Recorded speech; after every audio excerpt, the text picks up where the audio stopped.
সুদের ওয়াজ করলে মেম্বার সুদের ওয়াজ করলে যে মজা লাগে ও বাবুরে আর তো খুব মজা লাগে তোকে মতো সুদ করলে নাই কথা কইতে কি গেছি কথা বুঝত নেই এই সুদকুর হালার করে হালা তুই নিজে তো সুদ কর তুই আবার মানুষের সুদ কর কই বলাস কিলে জমে সুদকুর সভাপতি বানানো যাবে না, কথা বলেন ঠিক কিনা? বাবুরে সুদ খুররে আবার কেন এমপি বানান যাইতো না কি গেছি কথা বুঝিনি মোমবাতি হাতের হিসকিয়ে দিদি দেন তো বাজান সুদকুর ওয়াজ করলে পুরা জমাই লেতাম পারি। বাবুরে আন্না হাইরবেন তো কিলে আমরা অভিজ্ঞতা আছে এটার মধ্যে কিলে আন্না নিজে তো সুদখোর আমার হ্যাঁ কইলে আমার কাছে ভাল লাগে। এ বাবুরে সুদখোরের কথা তো সুদখোরের তো বালাই লাগবো হ্যাঁ পাবলিকের তো কি বালা লাগবে পাবলিক কি এত বেদিস হয়ে গেছে নি হ্যাঁ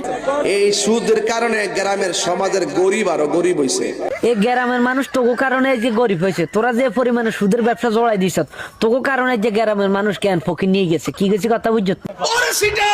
ওরে বাটফার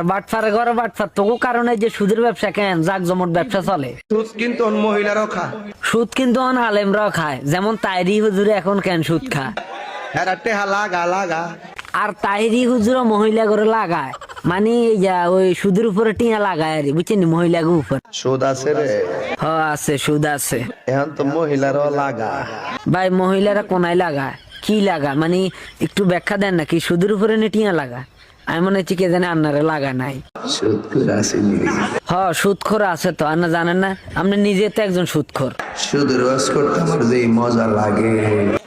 আর আমি সুদখোর গো কেন হুঁ দিদি কানালা বাঁশি গিয়ে দিতে আত্ম যে ভালো লাগে বুঝছেন নি খুব ভালো লাগে সুদখোর হালার করে হালা গল তুই নিজে তো সুদখোর বেড়া